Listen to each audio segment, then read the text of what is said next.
ಅಂತ ಕೆಲಸ ಈ ನಮ್ಮ ಒಂದು ಸಂಘಟನೆ ಕಚೇರಿಗೆ ತಾವು ಬಂದಿದ್ದಕ್ಕೆ ನಿಮಗೆ ತುಂಬ ಇದೇ ರೀತಿಯಾಗಿ ತಾವು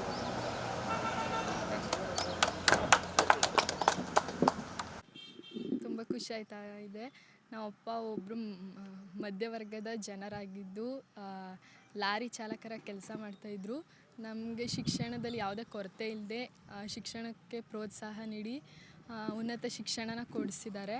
ಮತ್ತು ಈ ಒಂದು ನಾನು ಗಳಿಸಿದಂಥ ಅಂಕಗಳನ್ನು ಗುರುತಿಸಿ ಕರುನಾಡು ಲಾರಿ ಚಾಲಕರ ಪರಿಷತ್ ಸಂಘದವರು ಗುರುತಿಸಿ ಒಂದು ಗೌರವ ಸಮರ್ಪಣೆಯನ್ನು ಸಲ್ಲಿಸಿರೋದಕ್ಕೆ ತುಂಬ ಧನ್ಯವಾದಗಳು ಅಂತ ಹೇಳಿ. ಸಾಧ್ಯ ಆಯಿತು ಇಷ್ಟೊಂದು ಮಾರ್ಕ್ಸ್ ತೆಗೆಯೋಕ್ಕೆ? ಯಾರೆಲ್ಲ ನಿಮಗೆ ಸಪೋರ್ಟ್ ಮಾಡಿದ್ರು? ಮೊದಲನೇದಾಗಿ ಪೇರೆಂಟ್ಸ್ ಸಪೋರ್ಟು ಮತ್ತು ನಮ್ಮ ಕಾಲೇಜಿನ ಎಲ್ಲ ಲೆಕ್ಚರರು ಮರಿಮಲ್ಲಪ್ಪ ಶಿಕ್ಷಣ ಸಂಸ್ಥೆಗೆ ಅದರಿಂದ ಇದು ಅಂಕ ಜಾಸ್ತಿ ತೆಗೆಯೋಕ್ಕೆ ಪ್ರೇರಣೆ ಆಯಿತು ಅಂತ. ಟ್ಯೂಷನ್ಗೆಲ್ಲ ಹೋಗ್ತಾ ಇದ್ರಾ? ಇಲ್ಲ.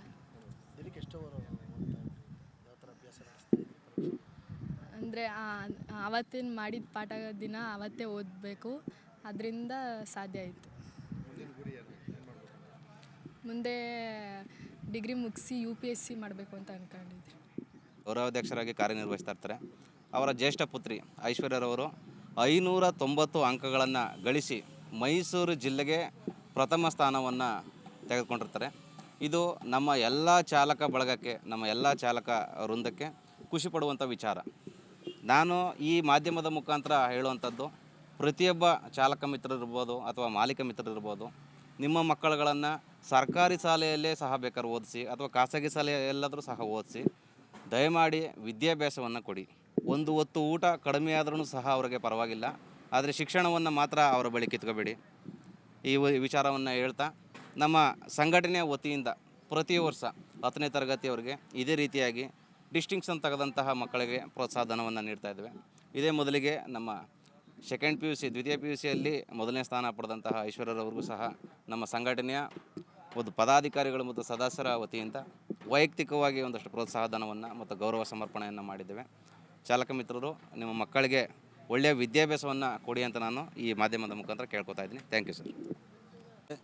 ಈ ದಿನ ಕರುನಾಡು ಲಾರಿ ಚಾಲಕರ ಪರಿಷತ್ನ ವತಿಯಿಂದ 133ನೇ ಡಾಕ್ಟರ್ BR ಅಂಬೇಡ್ಕರ್ ಅವರ ಜನ್ಮೋತ್ಸವನ ಕಾರ್ಯಕ್ರಮನ ಹಮ್ಮಿಕೊಂಡಿದ್ದೇವೆ.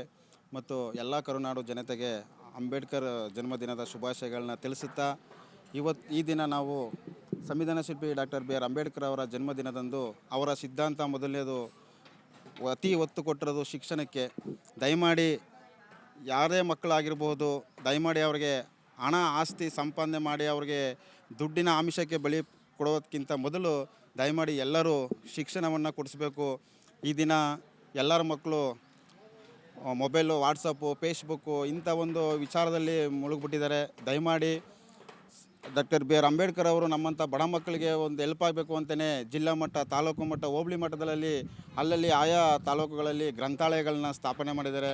ದಯಮಾಡಿ ಈ ಒಂದು ವೇದಿಕೆಯಲ್ಲಿ ನಾನು ಕೇಳ್ಕೊಳ್ಳೋದಿಷ್ಟೇ, ವಿದ್ಯಾರ್ಥಿಗಳು ಹೆಚ್ಚು ಓದೋದ್ರ ಬಗ್ಗೆ ಆಸಕ್ತಿಗಳನ್ನ ಕೊಟ್ಟು ಲೈಬ್ರರಿಗಳಿಗೆ ಹೋಗಿ ಅಂಬೇಡ್ಕರ್ ಅವರ ಕೆಲವು ಪುಸ್ತಕಗಳಿದೆ, ಸಂವಿಧಾನದ ಬಗ್ಗೆ ತಿಳ್ಕೊಳ್ಳಿ ಮತ್ತು ನಿಮ್ಮ ವಿದ್ಯಾಭ್ಯಾಸದ ಆಸಕ್ತಿಯನ್ನು ತಿಳ್ಕೊಂಡು ಹೆಚ್ಚಿನ ದಿನಗಳಲ್ಲಿ ನೀವು ವಿದ್ಯಾವಂತರಾಗಿ ತಂದೆ ತಾಯಿಗೆ ಕೀರ್ತಿಯನ್ನು ತಂದುಕೊಡ್ಬೇಕು ಅಂತ ಈ ಒಂದು ಜನ್ಮ ದಿನೋತ್ಸವವನ್ನು ನಾನು ಕೇಳ್ಕೊಳ್ತಾ ಇದ್ದೇನೆ. ಮಹೇಂದ್ರ ಸ್ವಾಮಿ, BR, ಚಾಮರಾಜನಗರ ಜಿಲ್ಲಾ ಘಟಕದ ಅಧ್ಯಕ್ಷ.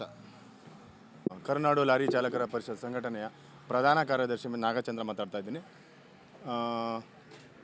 ನಾಡಿನ ಸಮಸ್ತ ಜನತೆಗೆ ಅಂಬೇಡ್ಕರ್ 133ನೇ ಅಂಬೇಡ್ಕರ್ ಜಯಂತ್ಯೋತ್ಸವದ ಶುಭಾಶಯಗಳು ಹಾಗೂ ಆಚರಣೆ ಮಾಡಿ ಅಂತ ನಾನು ಈ ಮೂಲಕ ಕೇಳ್ಕೊತಾ ಇದ್ದೀನಿ. ಕಾರಣ ಏನು ಅಂದರೆ, ಅಂಬೇಡ್ಕರ್ ಅವರು ನಮಗೆ ಹಲವಾರು ಸಂಘ ಸಂಸ್ಥೆಗಳನ್ನ ಮಾಡಿ ಈ ಸೊಸೈಟಿಲಿ ಇರೋವಂಥ ಒಂದು ಕೀಳು ವ್ಯವಸ್ಥೆ ಇದೆ, ಜಾತಿ ಸಂಘಟನೆ ಮಾಡೋದು, ಜಾತಿ ಅದನ್ನು ಕಿತಾಕಿ ಅಂತ ಅಂದ್ಬಿಟ್ಟು ಸಂಘಟನೆ ಮಾಡಿ ಅಂತ ಅಂದ್ಬಿಟ್ಟು ಸಂಘ ಸಂಸ್ಥೆಗಳನ್ನು ಸೇರ್ಕೊಳ್ಳಿ ಅಂತ ಅಂದ್ಬಿಟ್ಟು ಅವರು ಒತ್ತನ್ನು ನೀಡಿದ್ದಾರೆ. ಆ ವಿಚಾರವಾಗಿ ಹೇಳೋದಾದರೆ, ನಮ್ಮ ಸಂಘಟನೆಯ ಕರುನಾಡು ಲಾರಿ ಚಾಲಕರ ಸಂಘಟನೆಯು ಅದೇ ವಿಚಾರವಾಗಿ ಇಲ್ಲಿ ಯಾವುದೇ ರೀತಿಯಾದಂತಹ ಜಾತಿ ಆಧಾರದ ಮೇಲೆ ಆಗಲಿ ಇದರ ಮೇಲೆ ಆಗಿರಲಿ ಯಾವುದೇ ರೀತಿಯಾದಂಥ ಒತ್ತನ್ನು ಕೊಟ್ಟಿಲ್ಲ.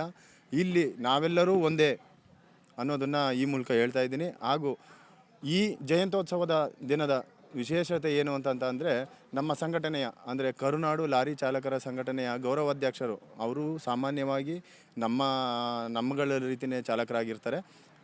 ಅವರ ಜ್ಯೇಷ್ಠ ಪುತ್ರಿಯಾದಂಥ ಐಶ್ವರ್ಯರವರು ಕಲಾ ವಿಭಾಗದಲ್ಲಿ 600 ಅಂಕಗಳಿಗೆ 590 ಅಂಕಗಳನ್ನ ಪಡೆದು ನಮ್ಮ ಸಂಘಟನೆಯ ಹಿರಿಮೆಯನ್ನು ತಂದಿದೆ ಆ ಹುಡುಗಿ. ಹಾಗೂ ಆ ಸಂಘಟನೆಯ ಅವ್ರಿಗಾಗಿ ಒಂದು ಕಿರುದಾನ ಸಹಾಯನ ಈ ಮೂಲಕ ಮಾಡ್ತಾಯಿದ್ದೀವಿ ಜಯಂತ್ಯೋತ್ಸವದ ಸಂದರ್ಭದಲ್ಲಿ. ಹಾಗೂ ನಾಡಿನ ಸಮಸ್ತ ಜನತೆಗೆ ಈ ಮೂಲಕ ತಿಳಿಸೋದೇನಂತ ಅಂದರೆ, ದಯವಿಟ್ಟು ತಮ್ಮ ಮಕ್ಕಳಿಗೆ ಆಗಲಿ ತಮ್ಮ ಸ್ನೇಹಿತರಿಗೆ ಆಗಿರಲಿ ಯಾವುದೇ ಆಗಲಿ ಆಸ್ತಿ ಮಾಡೋದನ್ನು ನಿಲ್ಲಿಸಿ. ತಮ್ಮ ಮಕ್ಕಳನ್ನು ಆಸ್ತಿಯಾಗಿ ಬೆಳೆಸಿ. ಅವ್ರಿಗೆ ಎಜುಕೇಷನ್ ಕೊಟ್ಟರೆ ಅವರೇ ಆಸ್ತಿ ಸಂಪಾದನೆ ಮಾಡಬೇಕು, ದುಡ್ಡು ಸಂಪಾದನೆ ಮಾಡಬೇಕು, ಅವರೇ ಮಾಡ್ತಾರೆ. ಅವ್ರಿಗಾಗಿ ನೀವು ಆಸ್ತಿ ಮಾಡಿ ಅವ್ರನ್ನ ಸೋಂಬೇರಿಗಳನ್ನು ಮಾಡಬೇಡಿ ಅನ್ನೋದನ್ನು ಹೇಳ್ತಾ ಈ ಮಾತು ಮುಗಿಸ್ತೀನಿ.